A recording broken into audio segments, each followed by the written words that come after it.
Thanks for listening to the February 2025 episode of Deepdale Podcast, our magazine podcast about the beautiful North Norfolk Coast.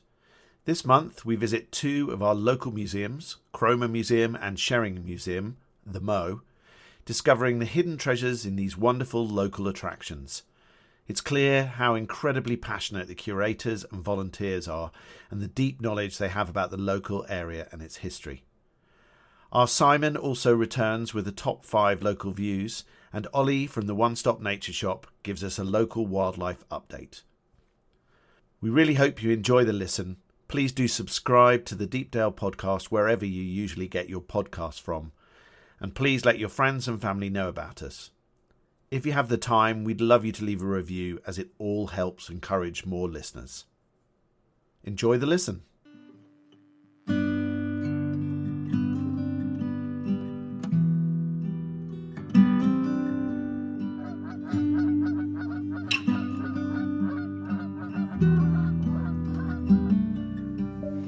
Skies all open wide, geese go high and over.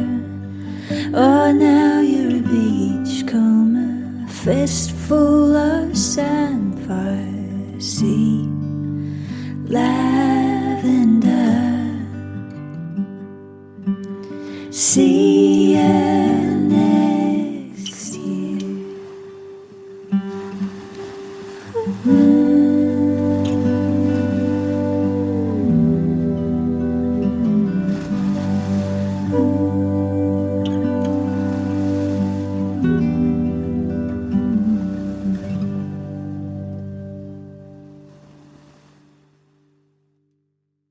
Welcome to Cromer Museum. My name is Alan Tutt.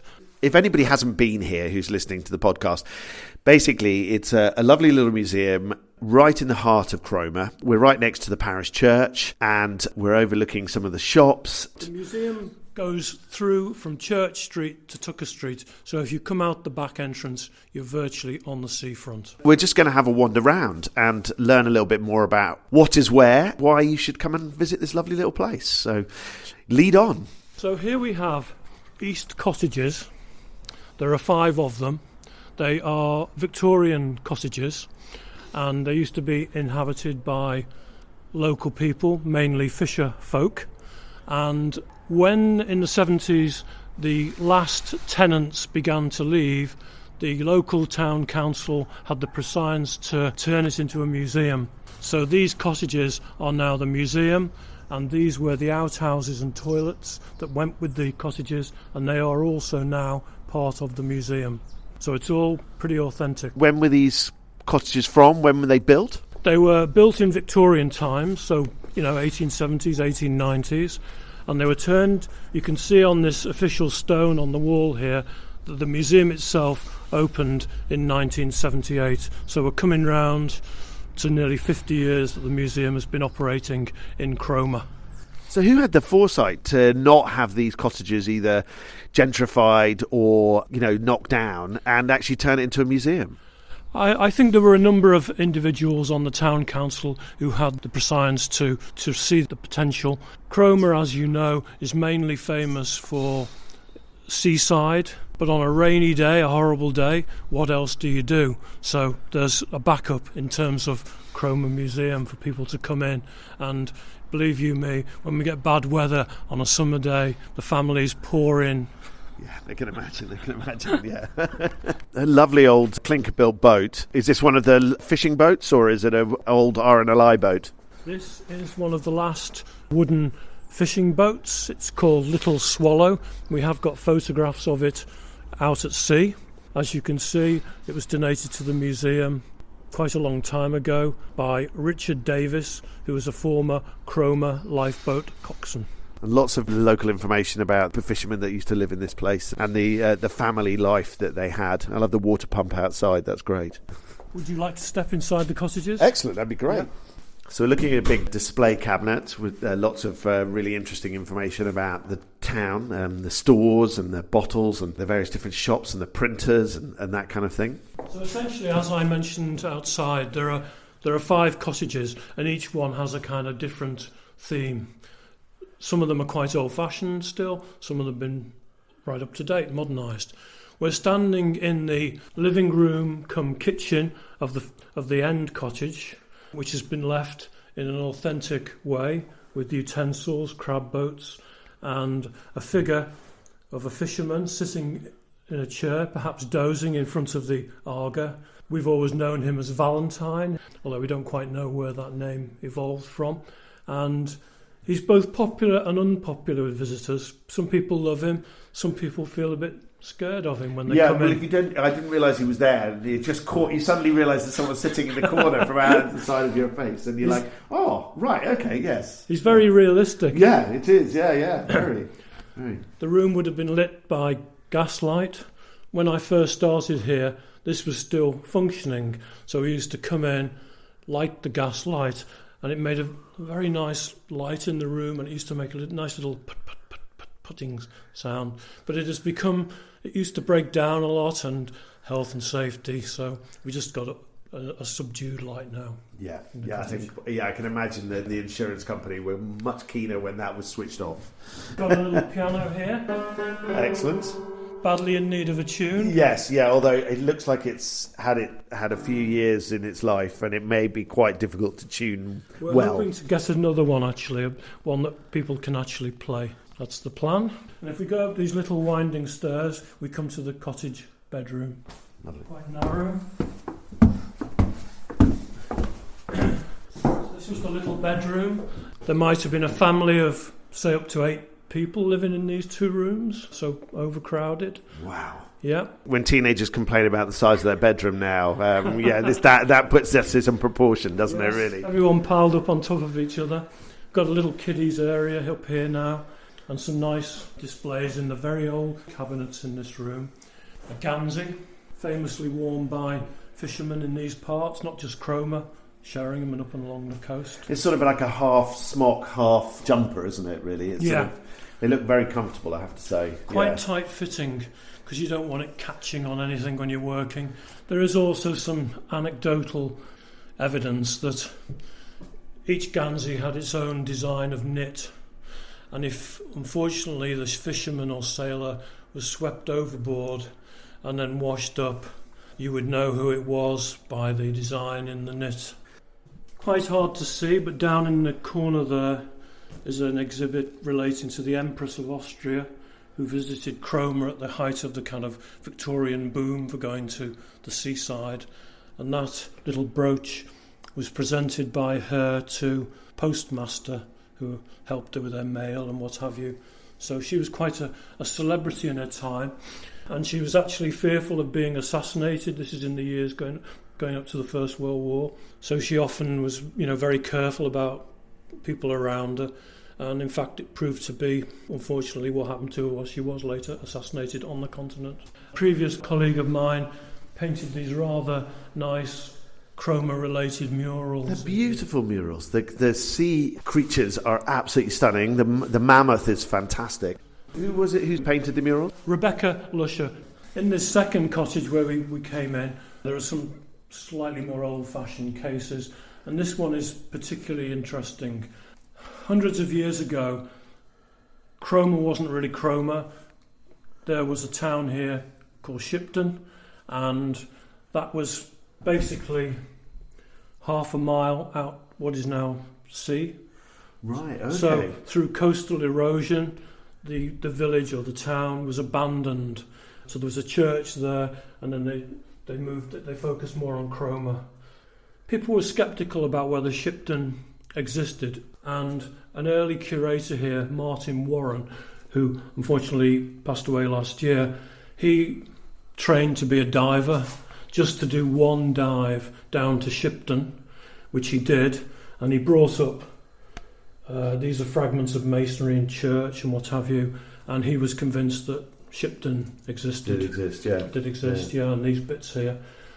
I think now, with modern technology, we would have had more photographs and film about his dive, and maybe someone will do one again sometime, But it shows you in a way, that in this photograph here, instead of the pier, you've got the jetty. It just shows you the rate of coastal erosion, which is absolutely still going on, Yeah, it's amazing the number of villages that have been shifted in Norfolk, whether it's plague or whether it's coastal erosion or whatever else. It's incredible, the change is. So I mentioned earlier that as well as old-fashioned parts of the museum, there's some modern parts of the museum, and these two cottages are mainly devoted to Olive Edis, who was a very important Edwardian photographer. She had studios in both London and in Cromer / Sheringham. In her London studio, she took photographs of some quite famous people, including Thomas Hardy, the disgraced king, Edward VIII, and also, as a contrast, local people, local fishermen. Wow, they are amazing portraits, aren't they?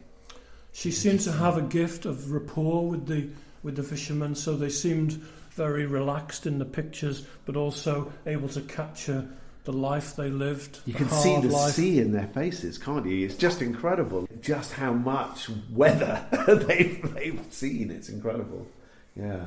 So another previous curator, Alistair Murphy, had the foresight to, when these photographs came up for sale from an assistant of Olive Edis, and he had the foresight to get together a grant to be able to buy them whenever, 10, 15 years ago. And at first there was a large display of the photographs in the Castle Museum in Norwich, and then when that finished, after a few months, it was contracted a little bit to become this exhibition here. I would say this is arguably the most popular draw in the museum, together with the fossil and geology galleries, which we'll come to later. For a female photographer in those days, it must have been, She was a pioneer. Yeah, absolutely. She was definitely a pioneer. And in fact, she pioneered a technique of kind of semi-colour called autochrome, and she also became the first female war photographer at the end of the First World War. She got that title in circa 1918, 1919. So she took photographs of women working in the World War, nurses, armaments, that kind of thing. A lot of those went to the Imperial War Museum. They felt it was more fitting to go there. Yeah. But we have got some, and that is some of her rather hefty old equipment there. Lugging that around, that must be quite incredible, really. Yeah, it actually looks a lot lighter than you'd imagine. The plates alone must have weighed a ton. Is this her up here? Yeah, that's Olive, yeah. And then this last room in the cottage, devoted to art related to Cromer. And these are actually, if I had to choose a favourite, these three would be what I'd choose. There was an artist called John Moray Smith, and he was employed by Morgan's Brewery in Norwich to create unique artworks in public houses and outside public houses, a sort of early form of branding, if you like. Yep. And he created these sort of 3D friezes. We were lucky enough to have 3 of them, which came out of the Ship Inn, which was on Church Street in Cromer. But if you go to Norwich, there's still quite a lot of these around in pubs and indeed other places in Norfolk. He was a bit of an enigmatic character. He lived in Coasty. I've had difficulty pronouncing that because I'm not from Norfolk. Coasty. And there is no picture of him in existence. We would love to know what he looked like. The detail is just amazing. I love the one at the beach. That just brings alive, the fact that it's of a 3D nature is just absolutely incredible. I don't know whether you remember an artist called Beryl Reid. Oh yeah, absolutely. Yeah, little bit hint of that. Yes, it's definitely got hints of that, hasn't it? Yeah. Slightly kinder to the ladies in their bikinis than Beryl. Yeah. But we've got the valiant Henry Blogg here. Yes. So of course has his own museum in Cromer, separate to us, equally brilliant museum. In the summer, this is a lovely sun trap, and you often get people sitting here on the benches, and it overlooks this fantastic church, the parish church. And when we're opening up, sometimes in the morning, you've got people practicing the organ or its bell ring, and it's quite an evocative feeling, And also, throughout the early months of the year, we now have peregrine falcon watch outside. The birds started nesting 6 or 7 years ago on the top there, and we've had quite a few, fledged, and you can hear those birds, shrieking. The chicks are so loud, it's quite incredible, isn't it, really? So these are our geology and fossil galleries. Bang up to date. The North Norfolk Coast has become a real focus for people looking for fossils and also being interested in the geology of the area. School children, school groups that come, this is their favourite part of the museum. When I was a kid at school, I don't think we even did geology and fossils really. I've had to get up to speed with it a little bit, but the kids now just know so much, and they love these galleries, especially things like parts of the West Runton mammoth, which is unique, which is found just a couple of villages up at West Runton, and lots of other fossils and stuff from the coast. And very interesting video about what is now called the Deep History Coast. Dr. David Waterhouse and Mr. Davis there. Yes, I've done a podcast with him. We had a great chat about it, actually. So this links up to that really nicely, actually. We've also got items left behind by ancient humans, Stone Age people in Norfolk. And once a year, we have events throughout the summer, different kinds of events. And one of the events features a man called John Lord, who is an exponent of creating Stone Age tools from just raw flint, and he spends all day here, shows you the techniques, and he was lucky enough to give me one of his ones that he made. That's stunningly beautiful, isn't it? You can feel how sharp that is. You could really do some incredible work with that, couldn't you? Yeah, flint is such a versatile material, isn't it? It's incredible when you look at the buildings and the fact that we used to use it as damp-proof course and everything else, and also it was there to skin animals and cut up meat and do all sorts of other things. That's right. Yeah. Definitely worth coming to see, and if you're even in the slightest bit interested in the history of this part of the coast, then you must come in here and have a look around. It's incredible. Although we're closed in the winter, we reopen on round about April the 1st or 2nd, and then we're open every single day for 7 months, Monday to Sunday, all the way, 7 months. Excellent. So do come along, and it's quite inexpensive, and there's discounts for older people and families. Well, thank you so much for showing me around. Really kind of you, really kind of you. And it's, if you haven't been here, you definitely need to pop in and have a look round.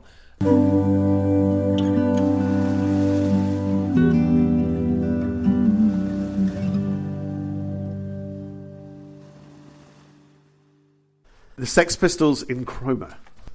It may surprise people that back in the day there was a large hotel to the left there called the Royal Links Hotel, and attached to it was the Royal Links Pavilion, which at the time was used for ballroom dancing and other sedate activities. The Links Hotel burned down, the pavilion kept going, and then through the 60s, 70s started to have bands, rock bands, pop bands on there. And a lot of people in the town, long before I arrived, have got very, very fond memories of those gigs, exciting gigs. I mean, there was a surprising number of that kids could do here, go and see these bands. But perhaps the best of all, Christmas Eve, 1977, the Sex Pistols rolled into town and played at the Royal Links Pavilion. You could buy your ticket for the gig from the cinema in Cromer. And it was touch and go whether it was going to go ahead, because at the time, obviously, the Sex Pistols were attracting a lot of negative publicity, and the council met, I think, and they decided they would go ahead. And so, Christmas Eve, we saw the Sex Pistols in Cromer, and there's a little booklet about it there. There's the original poster. Oh, I love that poster. That's brilliant. It would have cost you £1.75 to see what they've described as the most famous band in the world. Okay, that's great. And what is even more interesting, the next day was Christmas Day. The Sex Pistols then went up to Huddersfield, and in the afternoon they performed a special set for kids. And despite their fearsome reputation, they gave them a lot of presents, skateboards and all kind. And then they played in the evening for the adults, and that was the last ever Sex Pistols gig in UK. They went over to the USA, and the rest It was a disaster unfolding, Sid Vicious, etc., etc.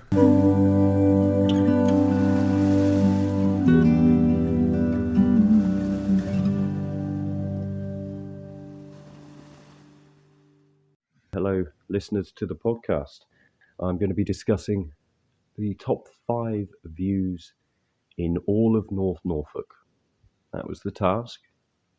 So I've modified that slightly to just run across the North Norfolk coast from sunny Hunstanton, all the way to Wells next to the sea. So just our doorstep of Deepdale. That's what we'll be covering today. And we will start in Hunstanton with, of course, its famous cliffs. Orange, red, white, striped cliffs, very rare. But at sunset, they come into their own. So the first view would be Hunstanton Cliffs at sunset. You're down on the beach, you look back at the cliffs there, you'll see them just radiating the colour, reflecting it back, amplifying it. Those orange and red sunsets coming off the cliff are fantastic. And if you're lucky enough to have the blues and mauves, deep purples, again behind that, contrasting that as you look up, it really is a memorable view. And I'm not the only one that if I spy a decent looking sunset from my house in Hunstanton, we all run down there to have a look. It's good for the soul. So that's Hunstanton, first stop. The next stop along the coast would probably be Barrow Common. It's a favourite of ours at Deepdale. Everyone loves it. It's the nearest hill we have that looks out over the salt marsh onto Scolthead Island and further out to the sea. If you like quaint little villages here and there, that's the view that I always have conjured. So head up behind the Jolly Sailors pub, you'll find Barrow Common, and there's some great little walks around there, but there are some fantastic views you must keep in your mind. So well worth going up to Barrow Common. A little bit further, a little bit closer to us is of course the White Horse pub. It's right on the salt marsh. The Norfolk Coast path goes past it. And if you want to sit down, have a nice beer, nice cold beer, nice glass of wine, gin and tonic, whatever, it's a great place to sit, socialise with just some of the best views out across our very own little salt marsh and onto Scolthead Island. You can watch the boats go by. It's a fantastic view. My recommendation for a good view. Have we done Holcombe Beach? I don't think we have. We're going further. We're going past us at Deepdale now onto Holcombe Beach. Coming up onto Holcombe Beach, I feel the best view is right there coming up from Burnham Overy Staithe. If you're on the coast path again, doing the walk, it'll be a surprise for you. Follow the path, climb the dune, and enjoy the views that are presented to you as you walk probably towards Wells. Probably, if you're going that way, it's one of the best beaches in the UK, I'm sure. It's Holcombe Beach. It's massive. Definitely taking the approach from Burnham Overy Staithe. I mean, really, the best view after that would be up. Look up at night. Anywhere. Pick any of those spots. But any of those spots, anywhere along here, you can just stop at night, look up. If you're walking across the campsite for some reason in the middle of the night, take the time, turn your torch off, have a look up in the sky. If it's clear, it's magnificent. You can reach out, you can touch the Milky Way, I'm sure. Well, I've tried. Get yourself nice and warm, get yourself down to Holcombe Beach. That's a great place to watch stars and do that stargazing. Well, ladies and gents, that was the top 5 views, my top 5 views. They are the classics around Hunstanton to Wells next to sea.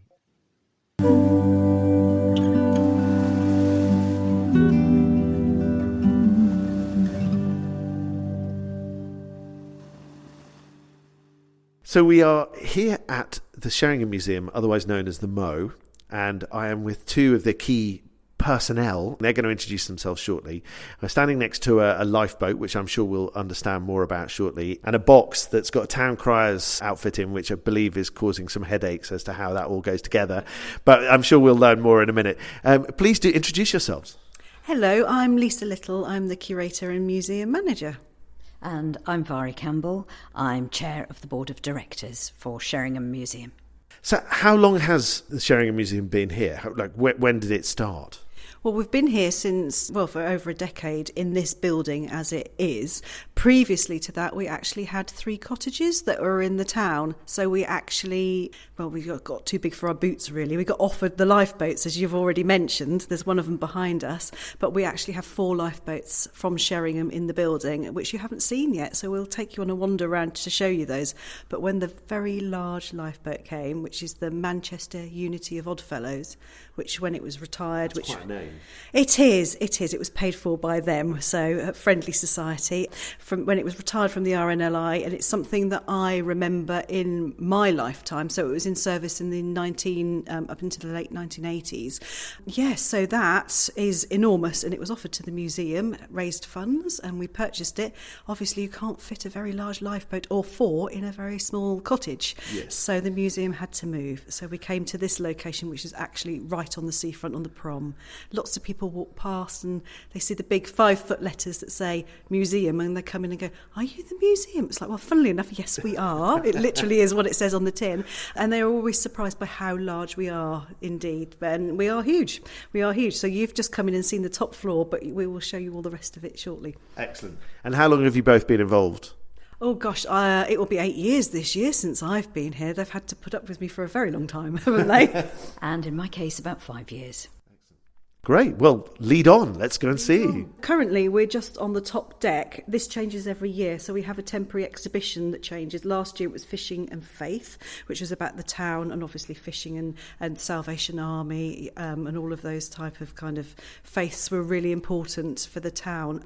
This year, it's going to be Twixt Sea and Pine, which is 50-year celebration of Sheringham from 1975 to present day. So we're doing some very fun things. So we're looking at when Woolworths went, that kind of thing, which nobody could go and buy the sellotape up the high street. And also things like toys, shopping, when we finally got Channel 4 because of the Cromer Ridge being in the way, which was quite late, as I recall. Those sorts of things. And the town crier's uniform is part of it. So there was a fantastic town crier here called Tony Nelson. There's a very good town crier now still as well. But the previous one, who was the first one, he was a very imposing figure, and he was very much present within all events in the town, and he was a very big personality. So we're featuring him and his regalia in the exhibition. So I'm just trying to work out what jabot goes with which waistcoat and which cape at the moment. And it's very important to get those right. Oh, it is. It really is, because somebody will tell me if I've got it wrong. Yeah, I can imagine. Yeah, we had exactly the same issue with Brancaster because we were supplied by the Yorkshire Aerial. And for years, we couldn't get Anglia at all. So we knew exactly what was going on in York and places like that, but no idea what was going on in Norwich or Cambridge. The days of old analogue signals and limited aerials. So there we go. We actually had to build this top floor in order to lift in the lifeboat that you saw as you entered the museum today. So this was an extension in 2017. It was completed in 2017. Yeah. For the Atlantic 75, which is the most recently retired lifeboat here in Sheringham. So it's called that because it's 7.5 metres long. So logic. Yeah, yes, it is. So it's literally is like the elephant in the room, but we have a lifeboat in the room, so you can't miss it. And there is an elephant. It's a mammoth in the corner. Yes. I hadn't mentioned that, had I? I'm so used to seeing very odd, big things in the museum. You do get it in museums, obviously. Yes, we have a very large fiberglass mammoth currently just sort of wintering inside. We pop it out after the frosts have gone, and it lives on the balcony. So I love the fact that you've given him a great view out of the window across the beach. That's fantastic. I love it. I think that was just essential. It was very heavy, actually, so we just carried it the minimum amount of size. Exactly. And if you come in to see our mammoth, he is covered in the most beautiful paintings of climate change. So come in and you can go out onto the balcony and see him when he's out there looking out at sea. Well, we're standing up in this fabulous observation tower. Oh, it is absolutely stunning. You get to look right along the beach in both directions, and it's really fabulous. Always warm, even on a freezing day as well in here. It's just lovely. It's nice. Worth coming up here in bad weather as well as good, because a stormy day, the view is stunning.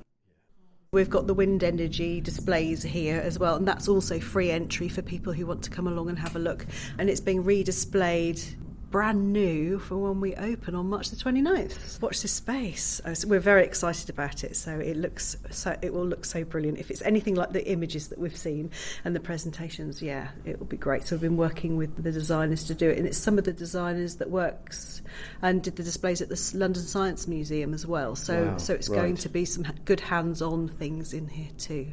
Paid for by the wind farm companies. Yes. So we like working. Obviously, we can see the wind farm from here. You can look straight out the window. Yeah, you can, and they're building the new ones there as well. So it all relates to what we do here. So although we've got one foot in the past telling the story of Sheringham, we like to think about the future as well, and the future is new energies and all the possibilities that come with that. So tell me about this very large boat that you really wouldn't expect to find, and it certainly would not have fitted in a small cottage. No, it definitely wouldn't have fitted into it at all.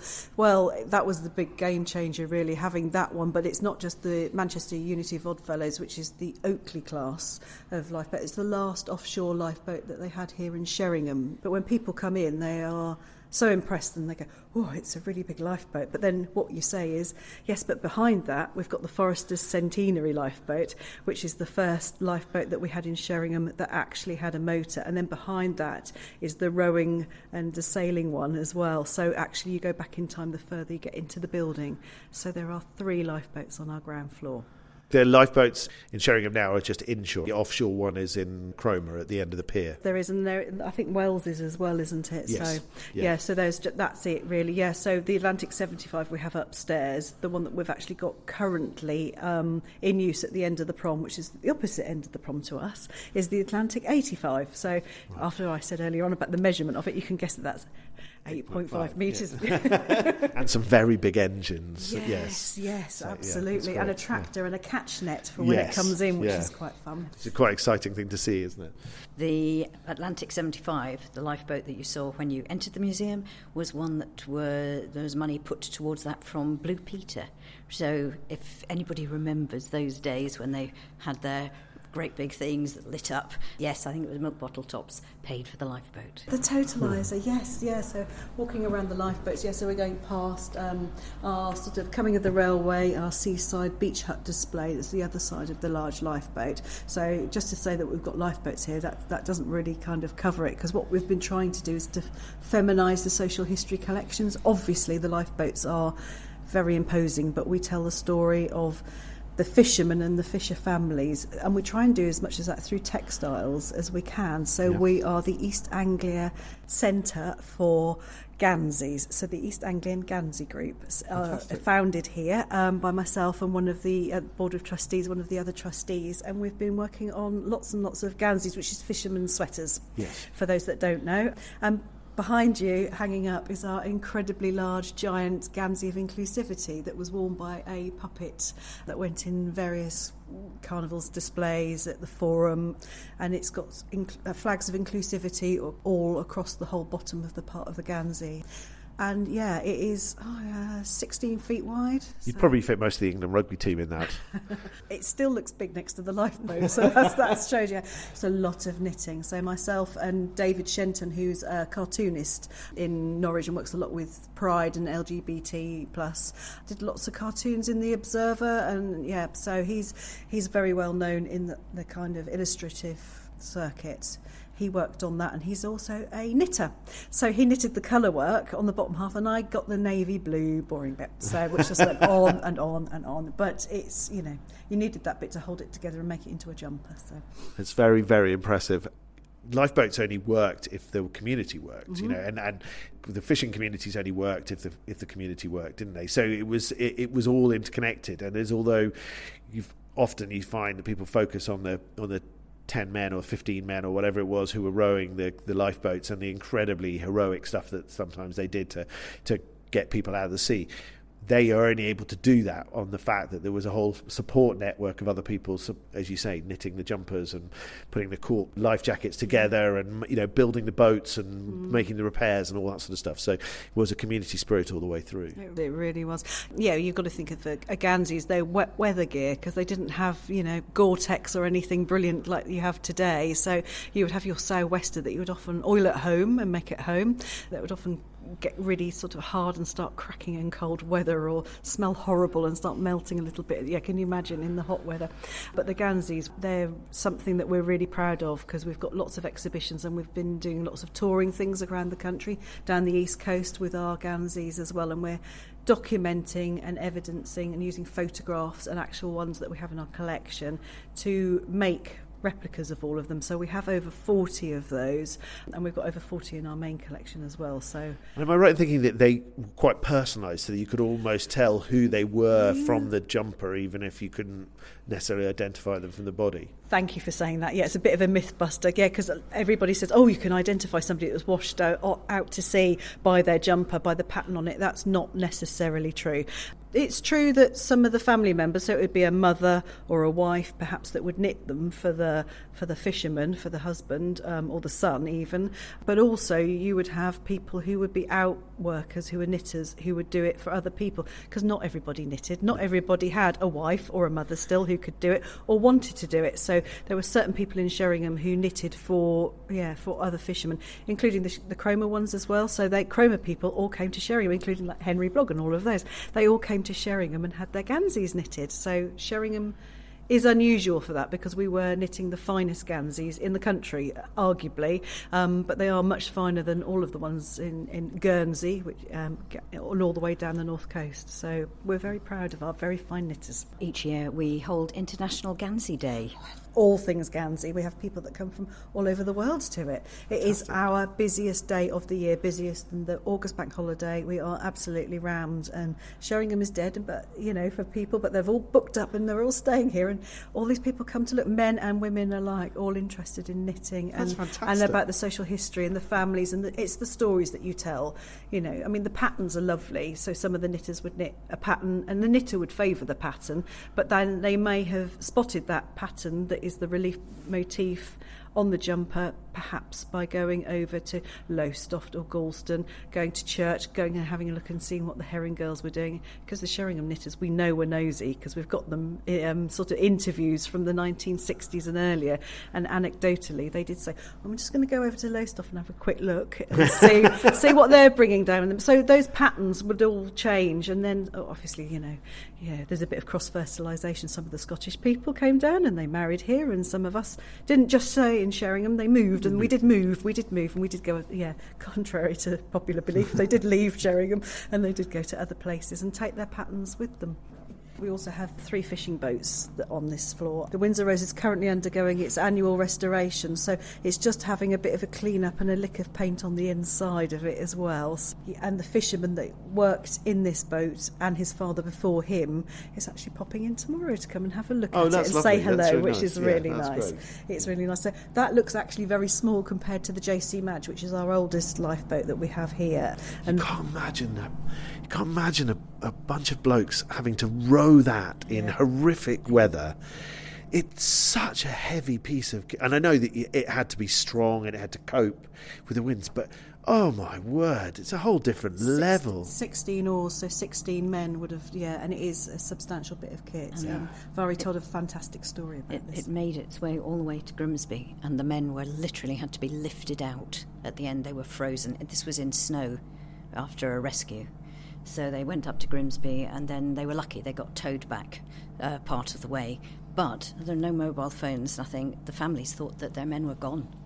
They just didn't know. So, there's a lot to hear about in the museum. We've got a lot of interactive stuff, stories and films and so on that help to put you in the picture. My great-great-grandfather was one of the crew. A couple more of the fishing boats that are just here behind me. This is our boat building section, so we've got Emery's boat shed display that's just over here, and lots of work, sort of tools and that kind of thing. But also we've got our Gansey, one of our finest ones that's on display, along with the other crafts that the fishermen made, because They didn't always go to sea. If the weather's rough, you can't go to sea, you don't get paid. So they had to turn their hand to other things. Quite a lot of them went flint picking for the potteries industry. Some of them made baskets, mended their pots, obviously nets and things like that. Some of the fishermen made miniature pots and sold them to tourists.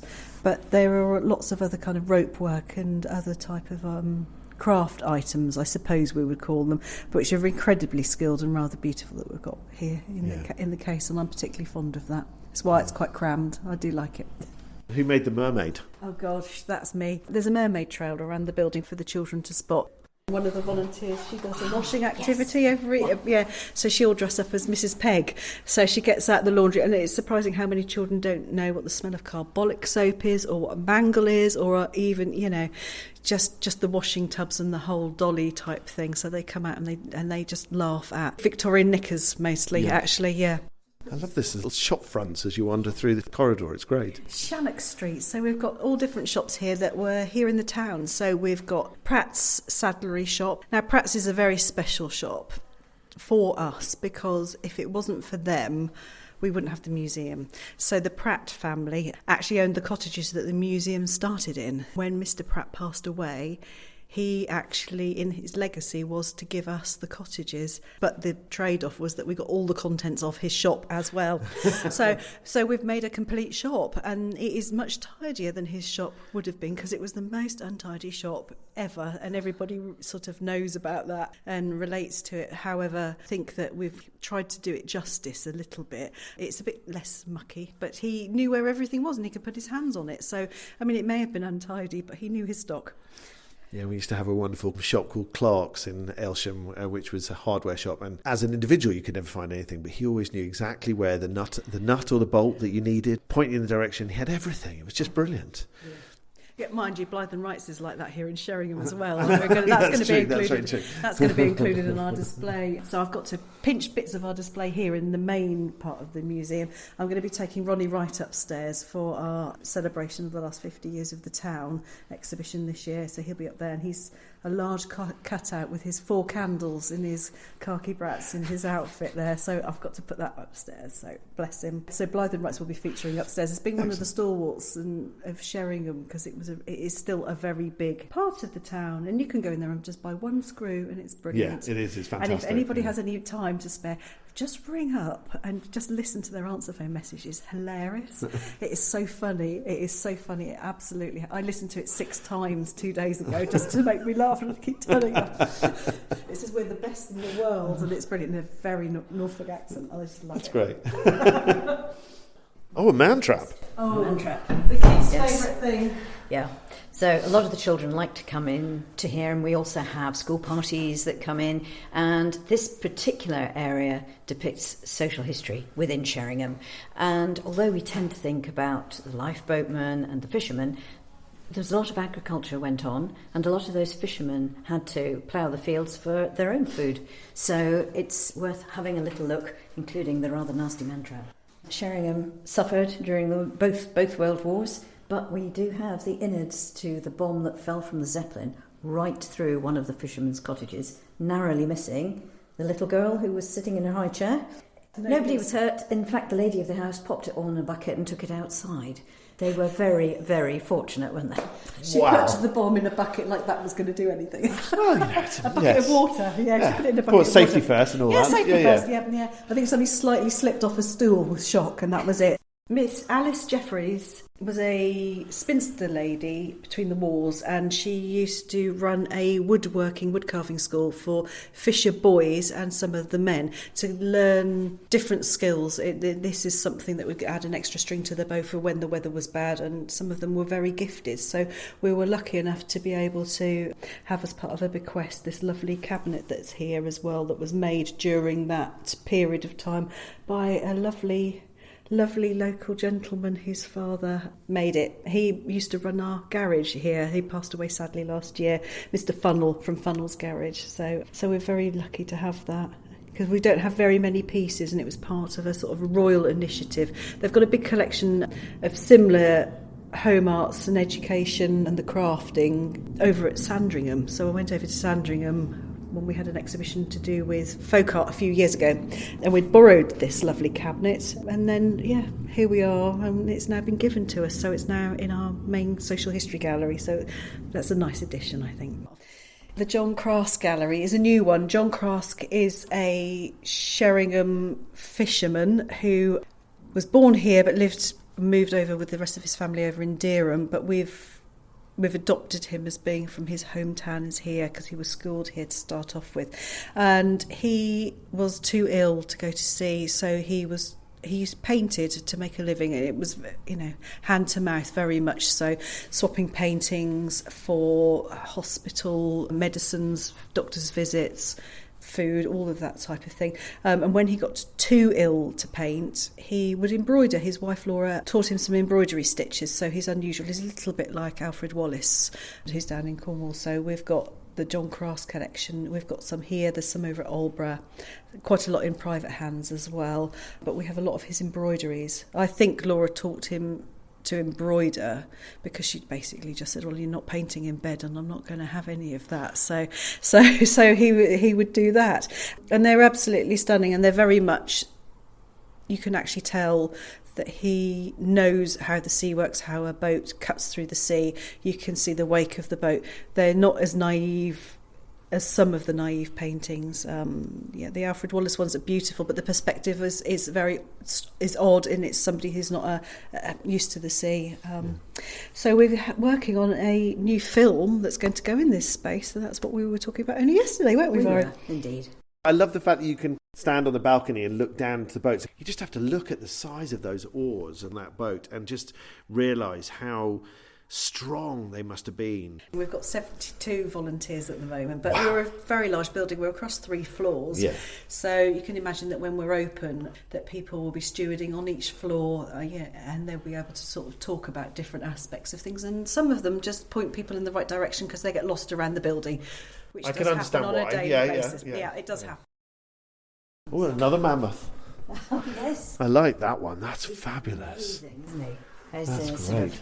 He was part of a huge walking puppet, I believe, and Lisa will know much more about that than I do. We've had him here again for a couple of years now, and he really is pretty impressive, I think. His eyes are amazing, the way they follow you. It's incredible. Yeah. Those are taxidermy eyes for large mammals. So that's why they're good eyes. They're good eyes. So humongous, yes, made by Jeremy Moore and Susie Lay. Susie Lay had the idea for it to make a large steppe mammoth so it would walk on Westrington Beach. And I can remember actually being there when they did that. So there's a person on each leg, but then there were other people that held strings because it was quite a windy day and it blew. So it was made out of aviation grade ply, so very thin. It's very clever because that just piece of grey net that's over it just gives you a hint of the actual body of him. Yeah, it is just his head though, and he's hanging at the same height he would have been when he walked. So looking at him in comparison with the size of the Manchester Unity, and we're on the 2nd floor now, mammoths were big, steppe mammoths were very big. Well, what a wonderful, wonderful space. It's just fantastic. And so when is the museum open from until? So we're open on March the 29th, and we're open 6 days a week. We close on Sundays, and we're open until the 1st of November, with the exception of International Gansey Day, which is on the 22nd of November, and we open for 1 day only for that.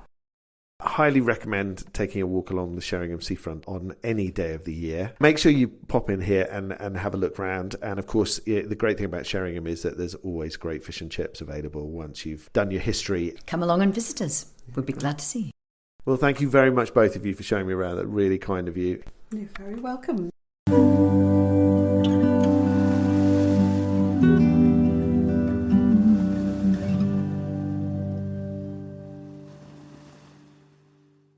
Hi everyone, it's Ollie from the One Stop Nature Shop here with another winter update. Today I'm going to be talking about a few different things that have been going on, and we're going to start off with the quite incredible pink-footed goose, which is one of Norfolk's most iconic species.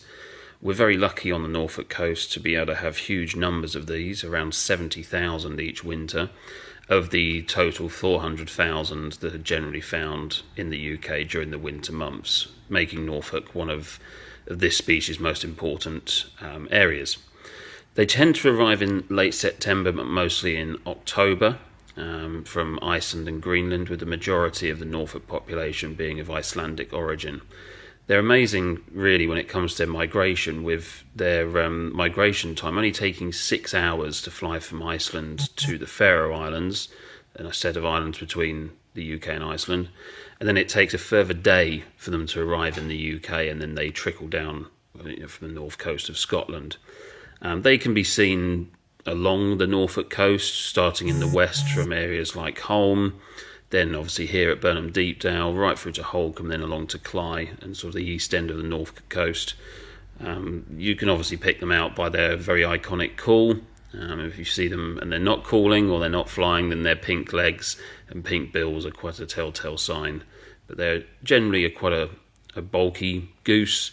Not one of the largest, won't be certainly as large as a greylag or a Canada goose, but they are pretty distinctive.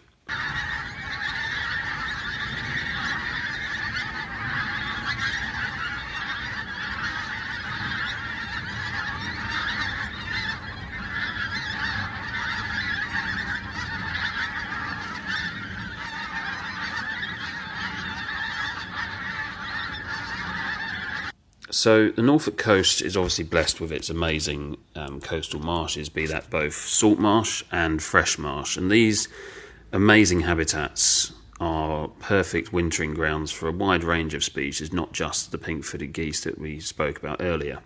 So species that you might find on the marsh range from the large and the sort of very vocal, such as Eurasian curlew and Eurasian oystercatcher, right down to the diminutive and often hard to see species like common snipe and, if you're very lucky, jack snipe. Other species you might see, certainly in big flocks, are northern lapwing and European golden plover. And if you go to certain areas of the coast, especially on the west side of the Norfolk coast, red knot, bar-tailed godwit, dunlin and sandling can also be seen in large numbers. The Norfolk coast really is very, very special for these species and very important. A lot of them, especially birds like dunlin, breed in the high Arctic, in the north coast of places like Norway, even as far up as Svalbard, right up in the Arctic Circle, and they then make their way south to winter here when those particular areas become inhospitable. There is actually one wading bird which does winter here, only in a very small numbers, that does stay in those northern climates all year round, which is the purple sandpiper. But those are quite hard to see in Norfolk, with, weirdly enough, the promenade at Sheringham often being the best place to see those. Other birds of the marshes include, now due to sort of a change in climate, Eurasian spoonbill, great egret and cattle egret. They're all around on the Norfolk coast at the moment. Obviously staple birds like western marsh harrier, red kite can also be joined by rarities like hen harrier, which are very distinctive, especially the males, with their sort of silver coloration. And then it's also worth looking out for large flocks of birds, especially small birds like finches, such as chaffinch and goldfinch, because they may have really stunning finch species like brambling mixed in with them. And there are also thrush groups as well, which can include redwings and fieldfare. If you're looking at the sea, then common goldeneye, long-tailed duck, red-throated diver are all the more common species, with great northern diver and black-throated diver also being possible. So thank you for listening once again to this podcast. If you are visiting us in Burnham Deepdale, then do pop into the shop. We're open at the moment 9:30 in the morning till 4:30 in the afternoon, and that's until the 14th of February. From the 15th, we'll be changing to our summer hours of 10 a.m. till 5 p.m, which runs until the end of October. We're obviously open for all the local bird news. We've also got some really exciting new products, such as the new Kite image stabilised spotting scope, which is truly unique among spotting scopes in that you get really high magnification without the need for a tripod. And we should have that in the shop from the end of February. We're also doing currently 5% off on our website on pretty much every item that we sell. If you're a new customer to us, then you can get a discount code via our homepage.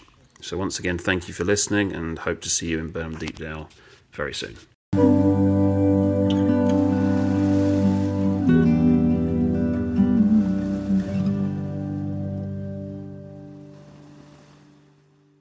Thank you for listening to this episode of the Deepdale Podcast. We love putting together these episodes, discovering the people and places around the beautiful North Norfolk coast. If you have suggestions of people we should chat with or places we should visit, then please do email podcast@deepdalepodcast.co.uk. Please do subscribe to the Deepdale Podcast wherever you usually get your podcasts from, and please let your friends and family know about us. If you have the time, we'd love you to leave a review, as it all helps encourage more listeners. See you again soon. Thanks for listening.